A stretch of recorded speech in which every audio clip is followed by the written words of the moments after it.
Olá, Luzileide. Boa tarde. Oi, Laura Beatriz. Bem-vinda, boa tarde. Olá, Antônia, Micheline, Fátima. Sejam todas muito bem-vindas. Continuar, né, essa lindeza de live de ontem. Ah lá, a bandeirinha de Portugal. Que bom, que alegria. Sejam todos bem-vindos, viu? Pôs uma musiquinha aqui pra gente, enquanto a gente espera.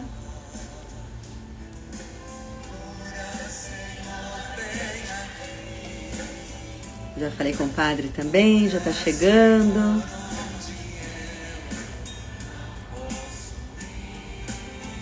Oi, Maria, boa tarde. Oi, Clau. Oi, padre, boa tarde. Oi, Ângela.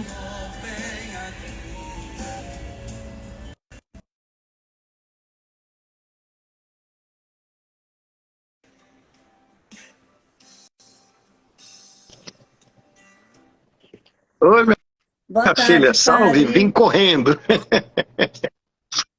Eu também. Quase nadando, para falar a Tá verdade, chovendo? aqui em São Paulo.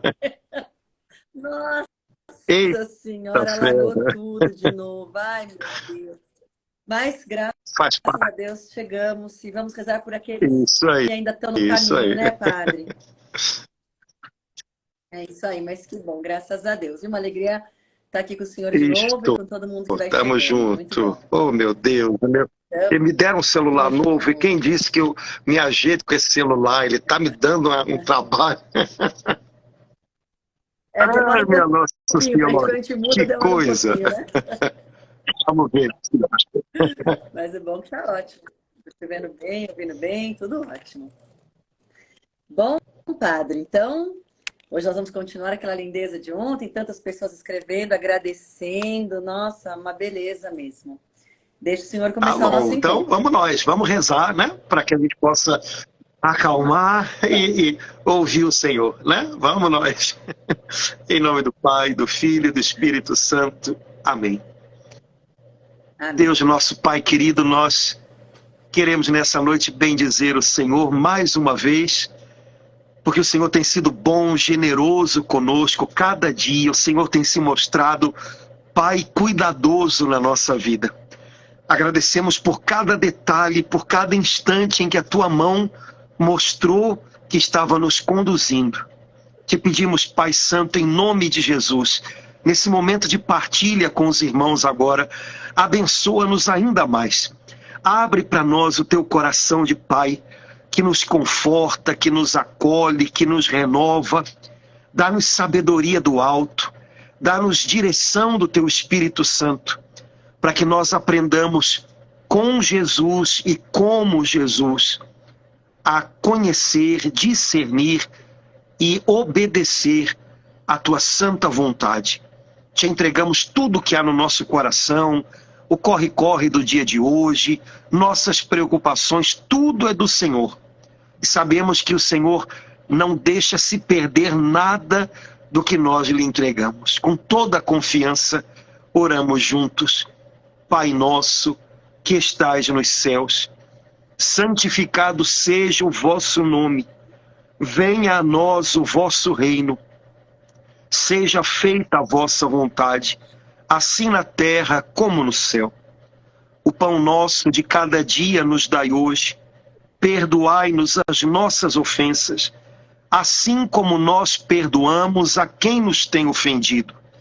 E não nos deixeis cair em tentação, mas livrai-nos do mal, porque vosso é o reino, o poder e a glória para sempre. Amém. Que pelas mãos de nossa Mãe Maria Amém. Santíssima, o Senhor nos abençoe nessa noite, em nome do Pai, do Filho e do Espírito Santo. Amém.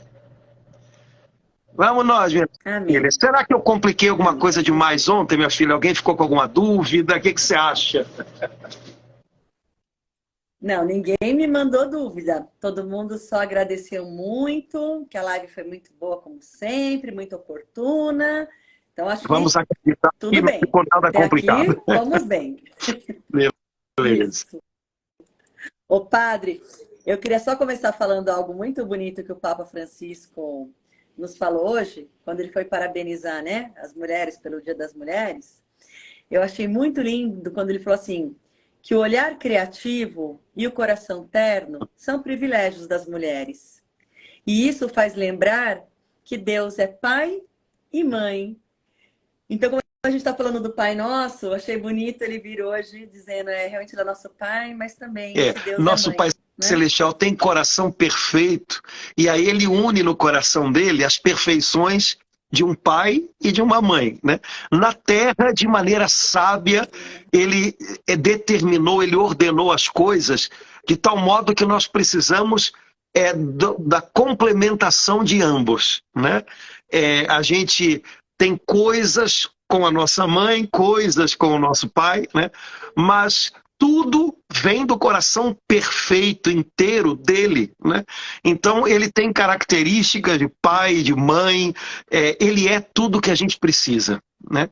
Há uma tentativa de explicar o nome de Deus, como ele aparece no livro do Êxodo, quando Moisés perguntou ao Senhor, mas se as pessoas quiserem saber qual é o Deus que está te mandando, Moisés, o que eu digo para elas? E o Senhor diz, eu sou aquele que é. A maneira de traduzir isso tem detalhes, e a maneira de entender isso já fez correr tinta demais de teólogos e tudo, mas há uma maneira que eu gosto, alguns entendem desse modo, eu gosto de pensar assim, é como se o Senhor estivesse dizendo, eu sou aquele que é. Mas que é o quê? Eu sou aquele que é tudo que você precisa que eu seja. Então, quando a gente está órfão, ele é nosso pai, que tem coração de mãe. Quando a gente está sozinho, ele é nossa companhia. Quando a gente está com o coração apertado, ele é nosso conselheiro. Quando a gente está cansado, ele é nosso refúgio, nosso refrigério. E por aí vai. Então, tudo que o coração da gente precisa, ele sabe ser, né? Ele sabe ser pai, né? E o segredo, no fim das contas, é a gente aprender a ser filho. No fundo. Então. Né? Que é o que o senhor falou já um pouco ontem, né? Conseguir se colocar nessa relação como filho mesmo, que escuta o pai. Deus sabe ser pai. A gente não precisa convencê-lo a ser um bom pai. A gente não precisa convencê-lo a amar a gente. Ele não sabe fazer de outro jeito, ele é pai. A gente não precisa convencê-lo a ser bom com a gente. Senhor, me ajuda aí. O que um pai faz pelo filho? O que ele tem de melhor, né? O segredo do negócio, o problema do negócio, é que nem sempre a gente sabe ser filho, né? Há uma oração numa missa, eu acho que é a missa que normalmente é a missa dominical, que cai no segundo domingo de agosto, mais ou menos naquela época, porque eu lembro que calha algumas vezes com o Dia dos Pais. Há uma oração na qual a igreja diz lindo assim, dai-nos cada vez mais um coração de filhos. E eu fico pensando, meu Deus, esse é o pedido. Me dá um coração de filho. Meu coração às vezes é complicado, eu tenho coração de órfão, eu tenho coração de ferro, eu tenho coração de resolvedor de problemas, mas não tenho coração de filho, que sabe confiar, que sabe receber, que sabe ser cuidado, que acredita no amor, no cuidado do pai. Então, há momentos na nossa vida em que muita coisa muda para melhor se simplesmente a gente se dispuser a ter um coração e um jeitão de filho. A partir daí, nossa, o Pai Celestial pode se desdobrar em cuidado com a gente, né? Então, é verdade. Ele até nos manda o Espírito Santo, né? Até nos manda o Espírito Santo, ou seja, é muito amor mesmo. Na oração do Pai Nosso, como ele aparece no Evangelho de São Lucas, é interessante porque Jesus ensina o Pai Nosso e depois ele conta uma espécie de parábola, né? Na qual ele diz, quando vocês têm um filho que pede um peixe ou um pão, qual de vocês dá um escorpião ou uma serpente para o seu filho com fome?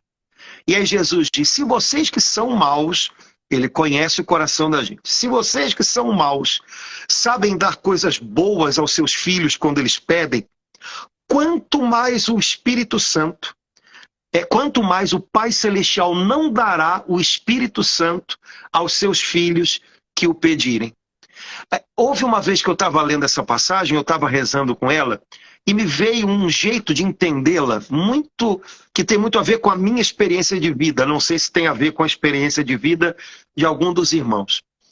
É engraçado porque nessa passagem, Jesus compara o Espírito Santo com alimento.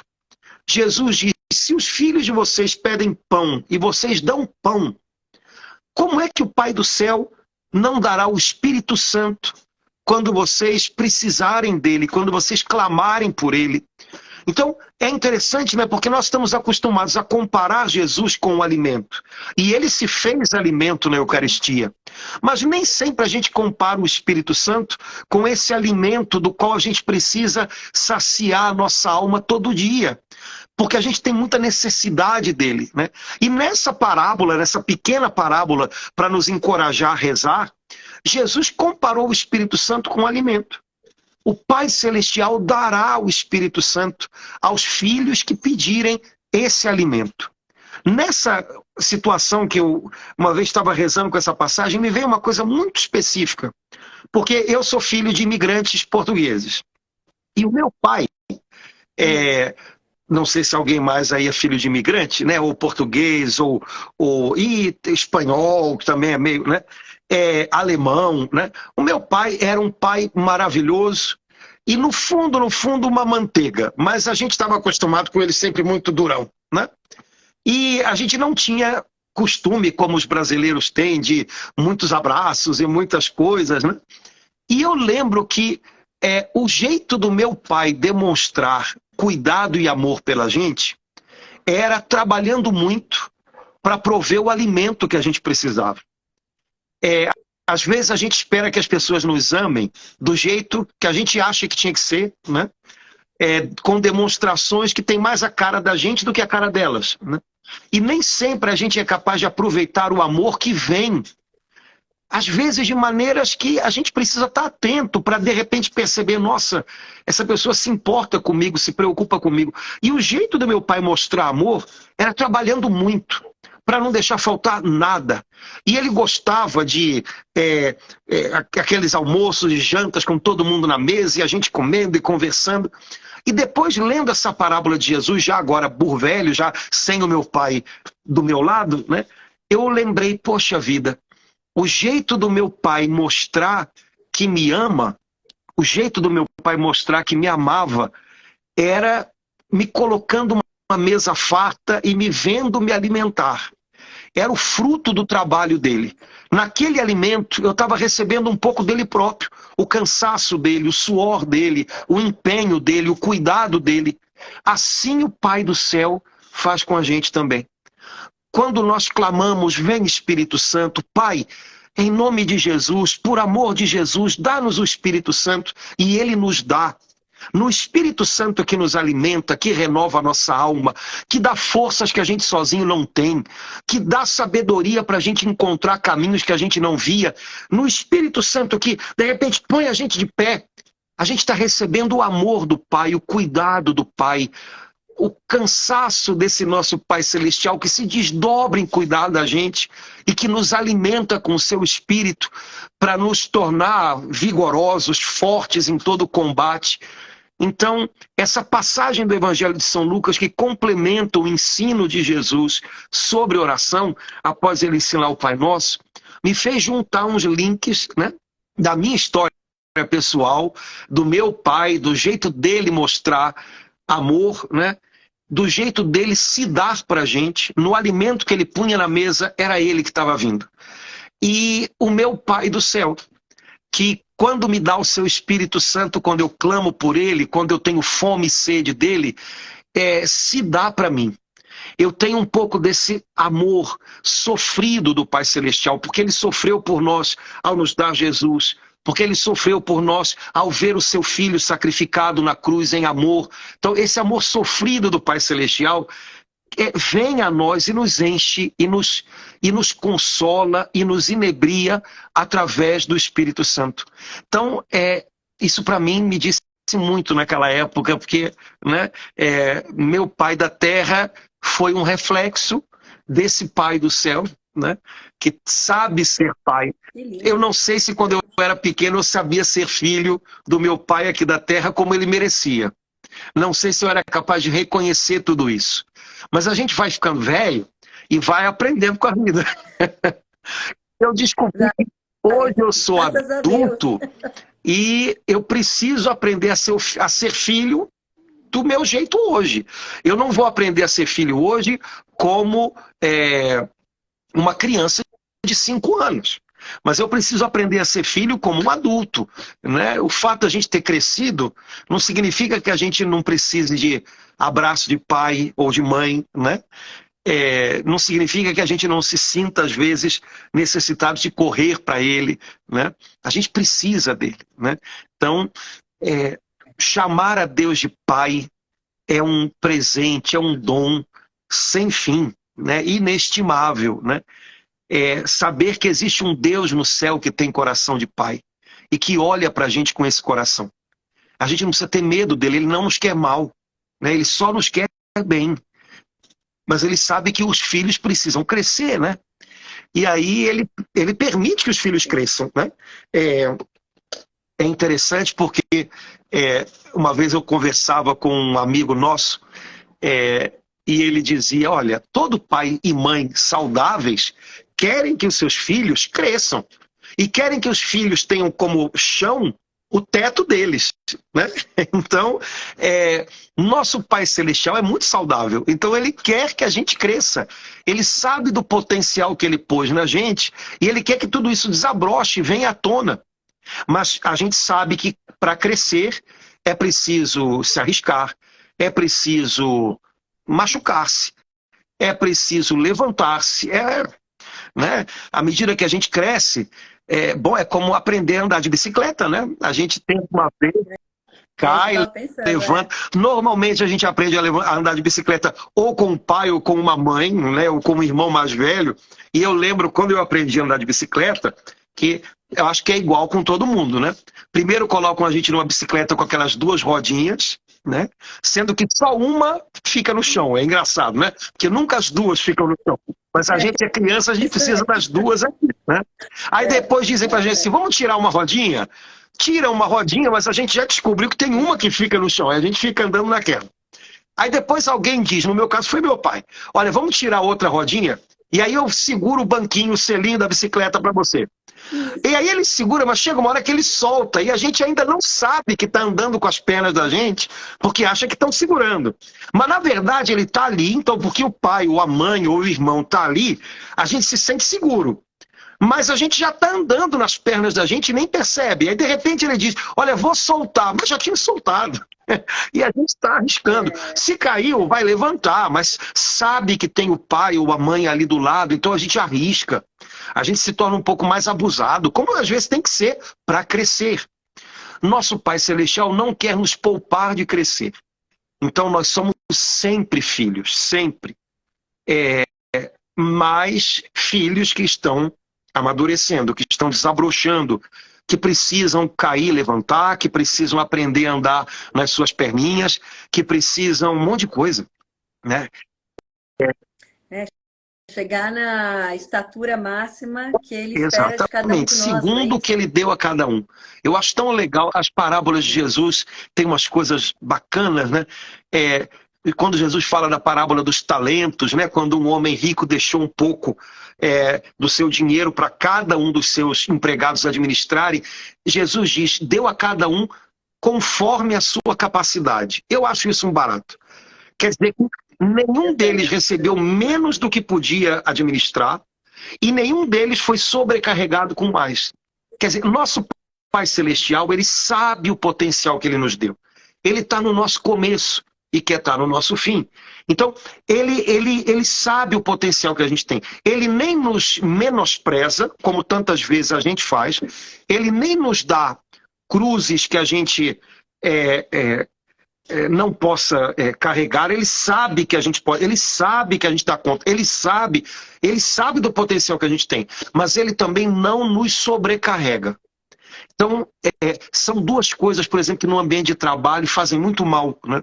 Quando você trabalha num lugar, numa empresa, e você se sente ou subaproveitado ou sobrecarregado, essas duas coisas causam angústia, né? Porque você percebe, eu tenho potencial para mais, mas ninguém aproveita. Ou então, eu já não aguento mais, eu estou fazendo o que eu posso, e ainda assim exigem, cobram. Essas duas coisas minam a gente por dentro. Nosso Pai Celestial não nos mina por dentro, nem de um jeito nem de outro. Então Ele quer que a gente desabroche com todo o potencial que Ele nos deu. Nem nos subestimando, nem nos menosprezando, nem nos esmagando, nos massacrando com cobranças exageradas. Ele sabe a justa medida de se relacionar com a gente, né? E isso é maravilhoso.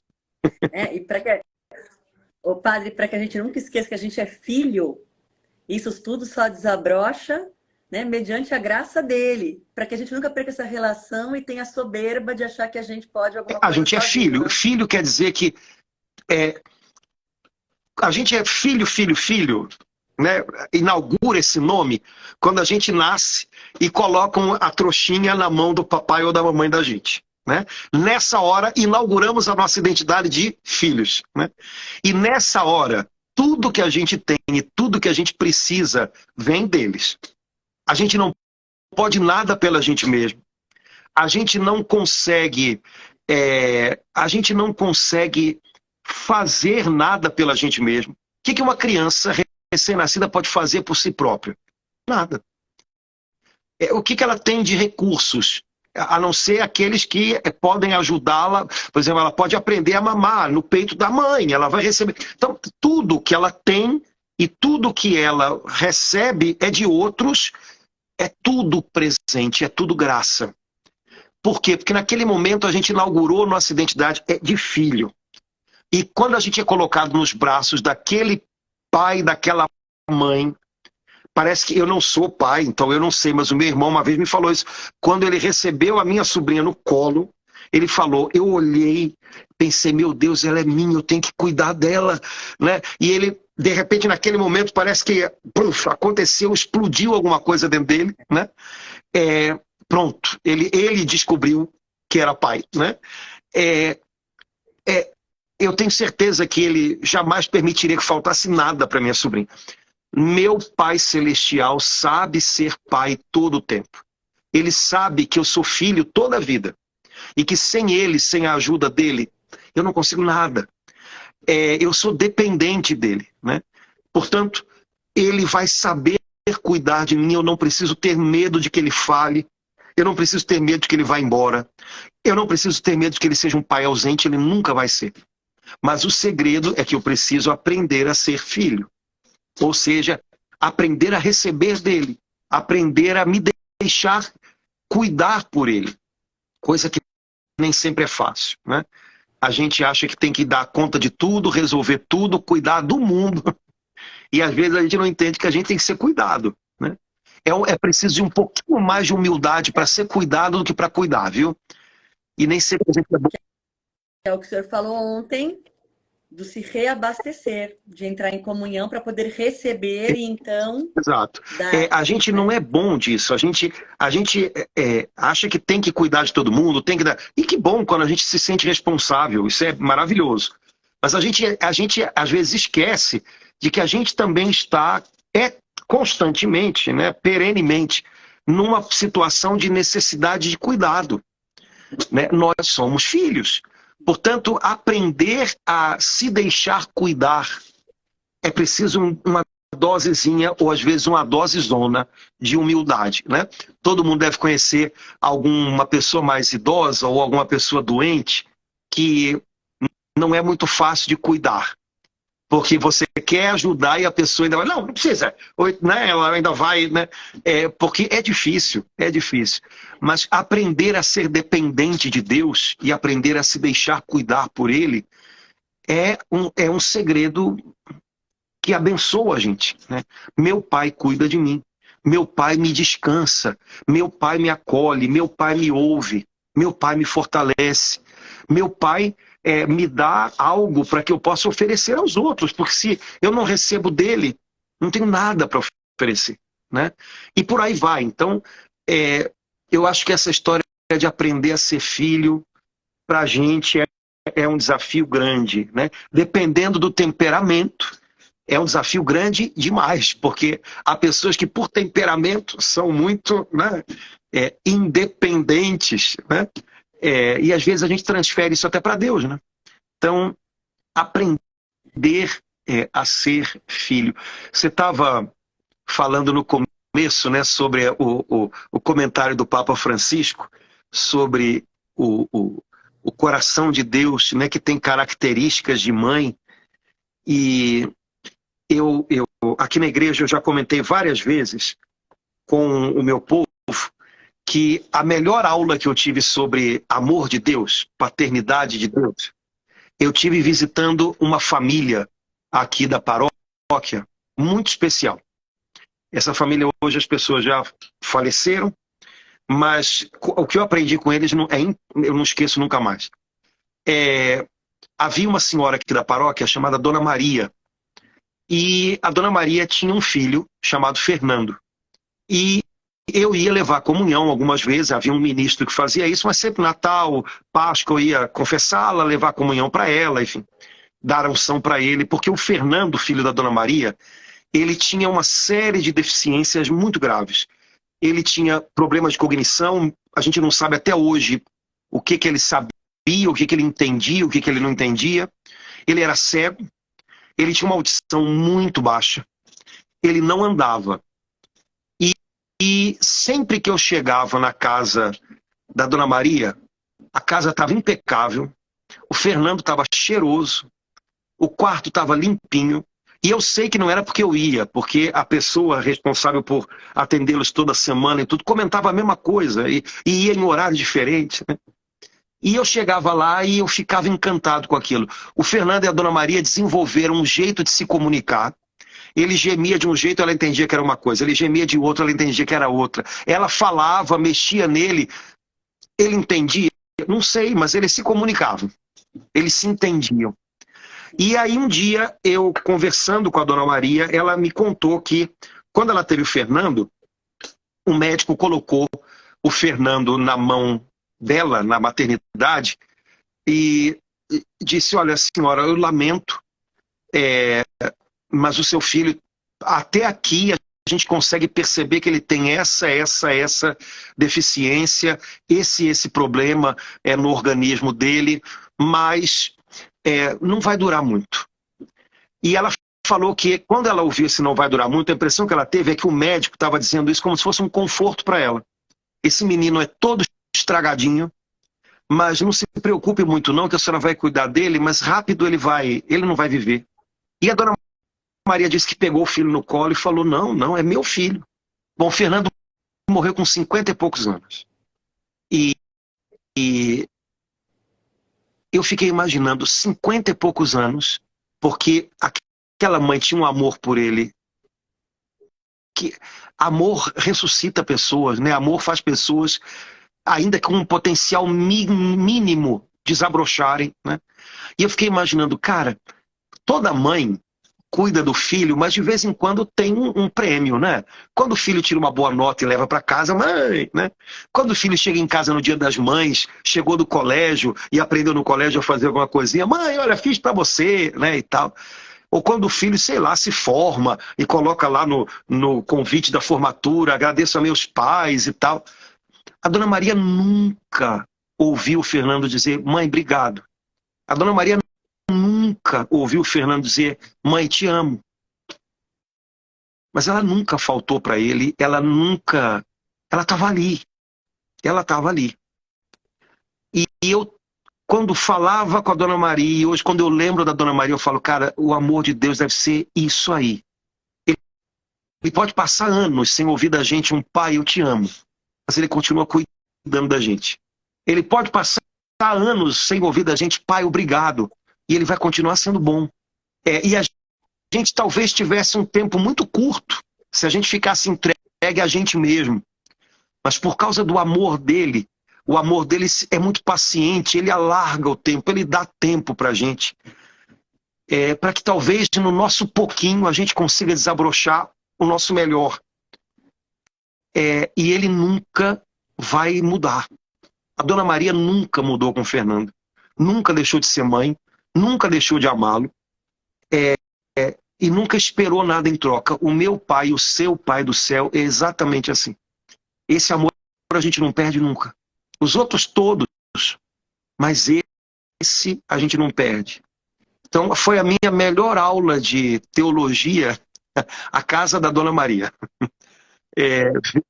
Cuidar dele. Padre, né? É muito lindo, né? E é nesse amor que a gente recebe de Deus e que a gente vai compreendendo pela graça aos poucos, a gente é chamado a agir também nesse mundo, né? Então, nós que somos chamados a sermos pai e mães mesmo, através do matrimônio, mas também como é lindo ver esse chamado de vocês padres, que são chamados a ser o pai, né? Dos paroquianos, dos fiéis. Essa paternidade também é muito linda. E alguém escreveu aqui, eu acho que foi a Drica, que ela disse que teve uma visita do Senhor, que eles estão num momento muito difícil, foi uma visita de bênção no sábado que o Senhor fez, tirando ele das tristezas que eles estavam. Então também é muito lindo ver vocês, né, sacerdotes que abraçam esse ministério mesmo, na palavra ministério, com muita unção, e que traduzem para nós também esse amor do Sim. Pai. É muito lindo. O senhor falou do jeito que o seu irmão abraçou a filha, mas eu tenho certeza que quando vocês assumem uma paróquia nova, quando vocês olham aquela igreja cheia, da mesma forma vocês olham e falam, são meus, né? E eu vou cuidar com esse amor que eu recebo de Deus. Então é muito bonito, porque cada um na sua vocação é chamado a expressar esse amor do Pai, que a gente vai entendendo nessa oração. Exato. Né? Minha filha,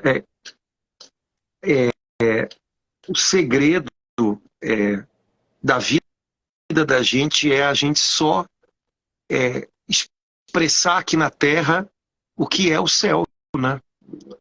A gente complica muito a coisa, né? E às vezes a gente quer um monte de coisas e fazer um monte e acaba falhando nessas coisas. O que não pode falhar é o amor, né? Quando o amor não falha, existe confiança mútua, existe perdão, existe recomeço. O resto todo, a gente pode falhar no resto todo. A gente pode falar uma coisa, de repente não era aquilo. A gente pode tomar uma atitude, de repente ter que dizer, olha, vamos fazer diferente, porque isso aqui não deu certo e tal. Mas o que não pode falhar é o amor, né? É o de onde vem tudo isso, né? E o segredo da vida cristã é só esse, é expressar aqui na Terra o que é o coração de Deus no céu. Ele nos deu isso. Ele colocou isso aqui dentro, né? Jesus veio para trazer o céu para a terra, né? E ele trouxe, ele veio e quando voltou para o Pai nos deu o Espírito Santo. Então o céu continua aqui, né? Qual é o grande desafio nosso? Talvez seja quebrar as nossas resistências a isso, né? Talvez seja deixar que Deus vá esvaziando o nosso eu, que é muito grande, né? E que às vezes fere esse amor, complica esse amor, né? Sei lá. Mas Deus é simples. Aliás, dizem que é uma das características mais importantes quando uma pessoa está caminhando com Deus, quando ela está cultivando vida de oração, quando ela está cultivando vida espiritual. Dizem que uma das características mais importantes é que a gente vai se tornando mais simples por dentro. Uma vida espiritual madura é uma vida espiritual simplificada. Quanto menos complicação, mais você está mirando no alvo, né? Quanto mais complicação, eu tenho que ver isso, tenho que ver aquilo, tenho que ler, tenho que não sei o quê, tenho que rezar isso, tenho que descobrir, sei lá.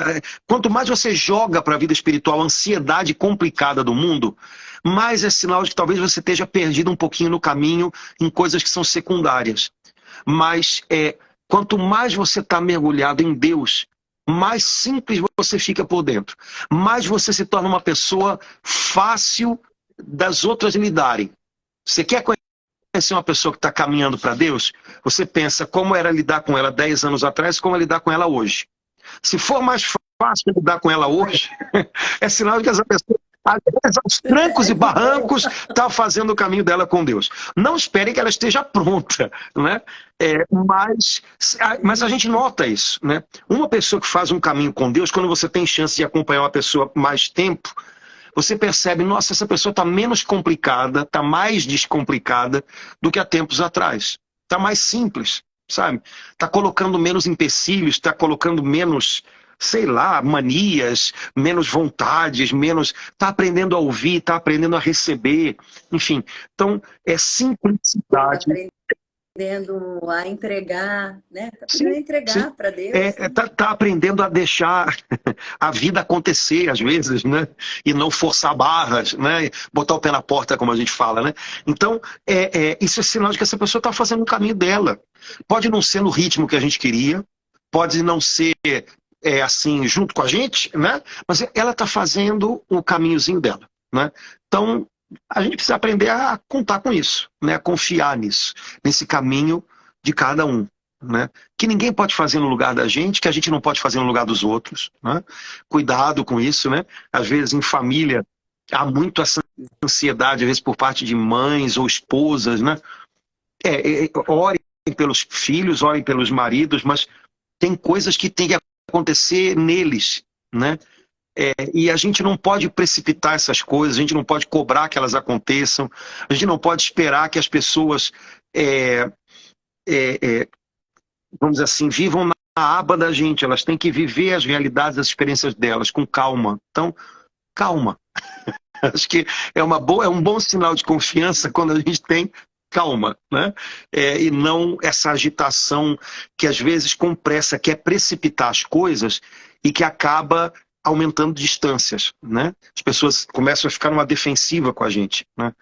Então, aprender a ser filho também significa aprender a ser irmão, conviver melhor com os outros. Porque quando a gente ora Pai Nosso, não é Pai Meu, né? Então, a família de Deus não é uma família de filho único. Aliás, o filho único se tornou primogênito de muitos irmãos, né? Então, quando eu aprendo a ter coração de filho, eu vou aprender também a conviver melhor com quem Deus colocou do meu lado. Eu vou aprender a ser irmão, né? E isso tem a ver com a minha família, no meu casamento, com as pessoas do meu trabalho, enfim, né? Eu vou aprender, no fundo, o nosso relacionamento com as pessoas ao nosso lado é um pouquinho o retrato do nosso relacionamento com Deus, né? O modo como a gente leva a vida com as pessoas ao nosso lado diz muito da maneira como a gente está caminhando com o Senhor, né? Se a gente recebe dele, a gente tem algo a oferecer. Se a gente aprende dele, a gente começa a olhar para as pessoas com os olhos dele, né? Se a gente convive com ele, a gente começa a pegar características dele. E ele é um Deus paciente, bondoso, perdoador, né? E por aí vai. Então, o nosso relacionamento com as pessoas é um pouquinho o nosso retrato do nosso relacionamento com Deus, né? E é uma boa maneira da gente perceber se a nossa vida de oração está sendo frutuosa, está sendo bem cultivada, né? O meu modo de me relacionar com as pessoas ao meu redor melhorou um pouco de 6 meses para cá, de 1 ano para cá, porque se melhorou, é possível que seja sinal de que, bom, a minha oração, que é o sustento de tudo isso, está frutificando em mim. Se não melhorou, se eu continuo apertado com os mesmos conflitos e incapaz de ouvir com um pouco mais de calma e de administrar algumas chateações e tal, pode ser que eu possa até já estar rezando mais do que há 6 meses atrás, mas não é só a questão de quantidade, como a gente falou ontem, é uma oração na qual Deus vai me moldando, me mexendo, me remexendo, né? Me ensinando, me corrigindo.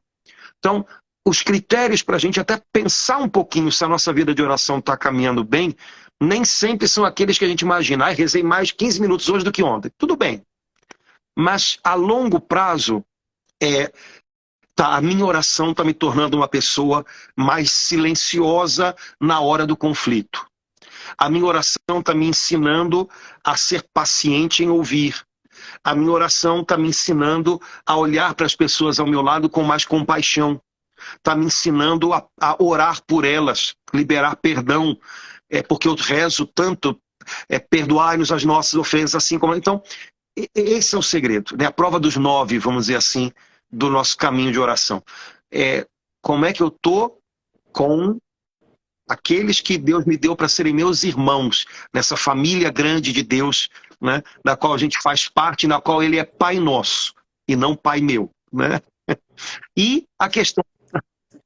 E aí, padre, para completar isso que o senhor falou, aí a gente lembra também de Jesus falando, né? Pois quando eu tive fome, me deste de comer, quando eu tive frio, me vestiu, quando eu estava preso, me visitou.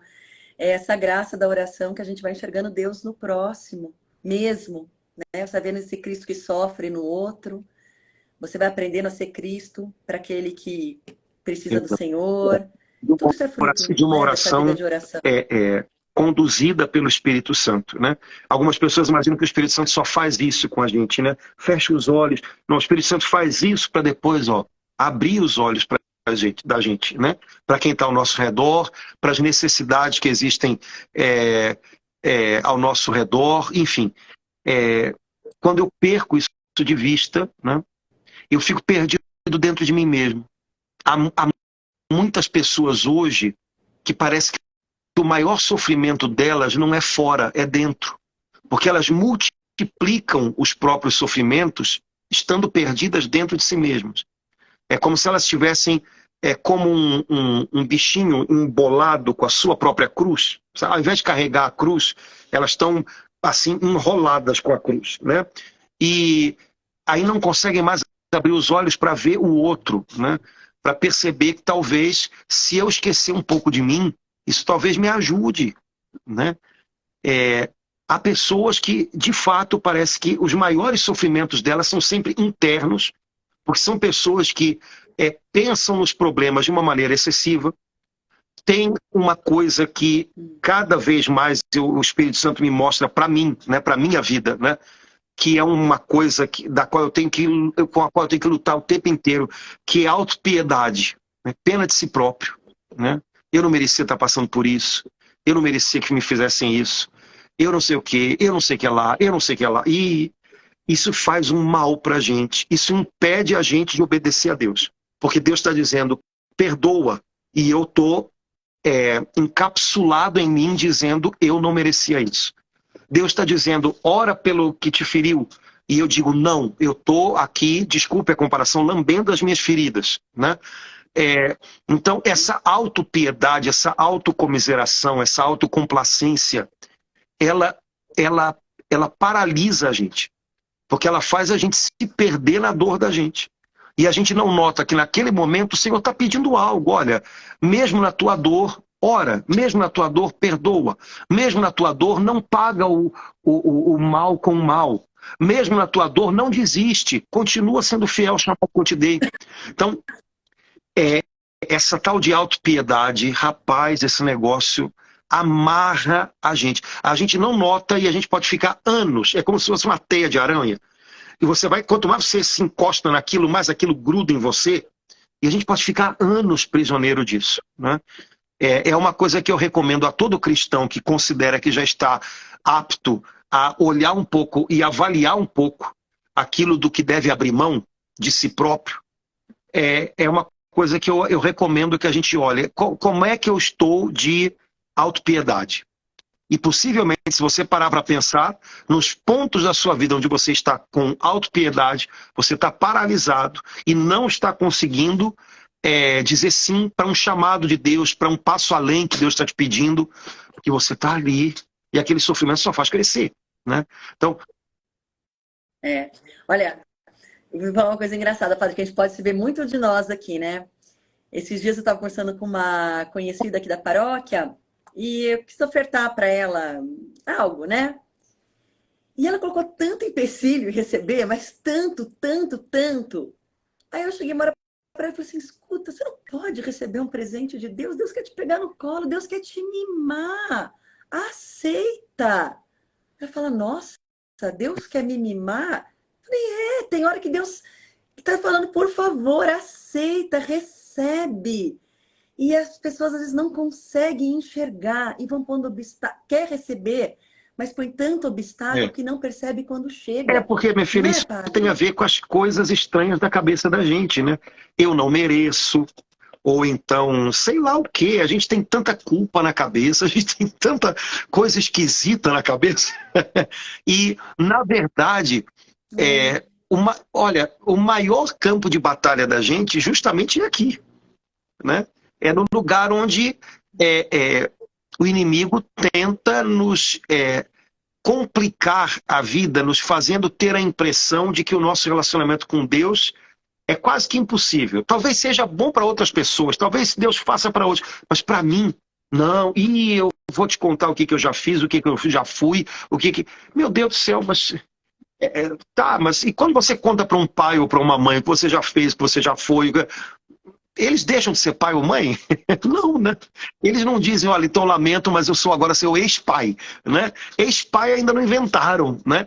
Então, mas a cabeça da gente, a mente da gente, a carta aos Romanos diz isso, né? A nossa mente precisa ser renovada para que a gente conheça o querer de Deus, a vontade de Deus. Porque se a nossa mente não é renovada, o mundo oprime a nossa mente e conforma ela de um jeito, coloca ela numa forma que adoece a gente, né? Fisicamente, psicologicamente, espiritualmente, né? Então há um grande campo de batalha aqui. E Deus tem uma provisão de libertação também para a nossa mente. A obra de Jesus nos resgatando, nos libertando, nos redimindo, é uma obra perfeita para o nosso ser inteiro. Também para a nossa mente, onde a gente vai aprendendo coisas e vai se complicando e vai... Hoje em dia existe uma expressão que o pessoal que trabalha com psicologia, com coaching, usa muito, né? Eu sou um pouquinho refratário a essas coisas, mas, porque eu tenho medo de psicologizarem tudo, mas algumas coisas é óbvio que tem muito sentido, né? E aí eles usam muito uma expressão que é crenças limitantes. Ao longo da nossa vida, a gente vai aprendendo a acreditar em coisas que nos limitam. Eu não consigo, eu não vou dar conta, eu não sei fazer, eu não mereço, eu não posso. E a gente vai acreditando nisso. E essas coisas vão limitando a gente, porque elas vão roubando a nossa capacidade de ir além. Enquanto a nossa mente não se renova, a gente fica prisioneiro desse jogo de espelhos. E aí a gente tem atitudes como essa que você falou, dessa senhora, mas se você parar para pensar, eu, você, a gente tem um monte de atitudes, às vezes, que depois você, meu Deus do céu, mas por que isso? Né? Seja recusando alguma coisa que a gente poderia receber como um presente, seja pegando coisas para as quais a gente devia dizer não, né? Não dá. Não, não é por aí, né? E por aí vai. Mas na realidade é porque a nossa mente precisa de constante renovação. Como daqui a pouquinho já vai acabar o nosso tempo, só queria então, com relação a isso, dizer algo. Para que a nossa mente seja renovada, ela tem que ser alimentada com coisas que produzam um pensamento novo, segundo Deus. E aí entra a pergunta. Com o que eu tenho alimentado a minha mente? O que renova a mente é a palavra de Deus. Então, na medida em que eu alinho os meus pensamentos com os pensamentos de Deus, e onde é que eu acho os pensamentos de Deus? Na palavra dele. A minha mente vai sendo renovada. Na medida em que eu não tenho espaço para a palavra de Deus na minha mente, não há tempo para ela, não há, é muito complicado, não quero, não consigo. Esse espaço vai sendo ocupado por outras palavras. Nenhum espaço fica vazio, né? Outra coisa entra. Então, muitas vezes, os pensamentos entram, né? As crenças limitantes se sedimentam na gente, porque a gente não se alimenta diariamente da palavra de Deus. São Bernardo tem um sermão muito bonito sobre a palavra e a leitura, a oração com a palavra, e no qual ele diz assim: guarda a palavra de Deus e ela vai te guardar. Sabe? Então, guarda a palavra de Deus e ela vai ser a tua defesa nas horas de combate. Afinal de contas, uma parte importante do nosso relacionamento com os outros é ouvir. O nosso relacionamento com Deus passa pelo mesmo registro. Deus é meu pai. Eu preciso aprender a ouvir o meu pai. Eu preciso aprender a entender o meu pai. Eu preciso aprender a receber conselhos do meu pai. Eu preciso aprender a ouvir o que o meu pai pensa de mim. O que o meu pai tem para mim. E tudo isso eu encontro na palavra de Deus, que pode ser a matéria-prima da minha oração diária, né? Enfim, então, mentes se renovam quando elas são preenchidas com a palavra de Deus. A palavra de Deus suscita em mim pensamentos, reações, raciocínios, maneiras de pensar, maneiras de julgar, maneiras de ver a vida, de ver os outros, alinhadas com o coração de Deus e com a mente de Deus, que é perfeita. Se eu não faço isso, não vai ficar uma cabeça vazia. Alguma outra coisa vai entrar. Ou vão ser as palavras de outros, ou vão ser as confusões que eu, às vezes, alimento dentro de mim, né? Ou vão ser, sei lá o quê, né? Mas vão ser outras palavras, né? Que vão gerar em mim, expressão bonita, crenças limitantes, né? A meu respeito, a respeito dos outros, a respeito da vida, né? Então, alimentar-se da palavra. Não sei se você foi... teve chance de ir à missa hoje, mas o salmo da missa de hoje foi um dos salmos que Jesus rezou na cruz, né? Pai, em tuas mãos entrego o meu destino, entrego a minha vida, né? Se você parar para prestar atenção, as 7 palavras que Jesus tem na cruz, 2 são palavras de oração. As 2 são trechos de salmos. É como se lá na cruz Jesus ainda, além de tudo, ainda estivesse dando para a gente uma dica. Olha, quando você precisar de palavras e não tiver, quando você precisar orar e não souber como, nem o que, te ampara na palavra. Transforma a palavra de Deus em oração no teu coração. Essa palavra, ela vai te recriar por dentro. E faz com que os teus lábios e a tua vida correspondam a essa palavra que você está orando. E você vai ver que ela vai te refazer por fora também. Eu me angustio um pouquinho vendo as pessoas com sede de oração e fome de oração, mas muitas vezes tentando matar essa sede e essa fome com coisas que são boas, porque se te põem para rezar, são boas, mas que não são assentadas na palavra. Quando todas as outras coisas podem ser boas e santas, mas só a palavra é divina, é palavra de Deus. Então ela tem um poder criador, né? E quando a gente se expõe a ela exerce esse poder na gente, né? Então, propor aí para os irmãos, o Pai Nosso é uma oração fundada na Sagrada Escritura. Amanhã é o nosso último dia, né? A gente podia até tentar mostrar como no Pai Nosso você tem toda a Bíblia de alguma maneira escondida ali, né? O Antigo Testamento, porque Jesus, Ótimo. a mente de Jesus, né? Tem a palavra, e naquele tempo a palavra era o Antigo Testamento, Jesus é a palavra, né? Então, a mente de Jesus está preenchida com as Escrituras. Então, volta para o Pai Nosso um monte de coisas do Antigo Testamento que a gente nem sabe, por isso a gente não sabe, né? Por outro lado, todo o Pai Nosso é o resumo do Evangelho, né? Então, o Pai Nosso é uma oração bíblica, é uma oração da palavra de Deus, porque saiu do coração do próprio Cristo, que é o Verbo de Deus. Isso é matéria-prima forte. Isso é ponto de apoio seguro para a nossa vida de oração. Outras coisas podem até ser boas, mas elas não são tão sólidas.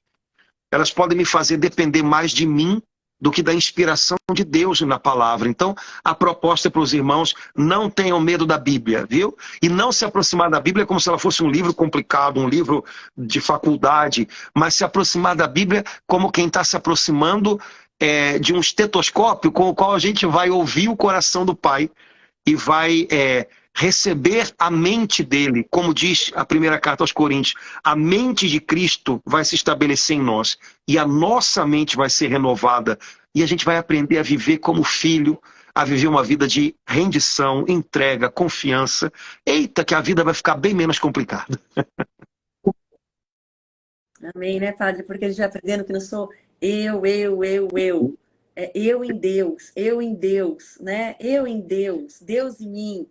Exato. E aí muda tudo mesmo.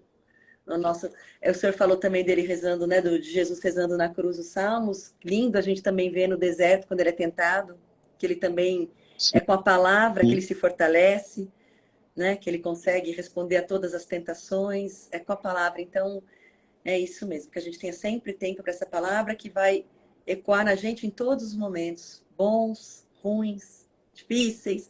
É sempre essa Isso palavra aí, que vai ela nos orientar, guarda a né, Padre? gente, né? Isso mesmo.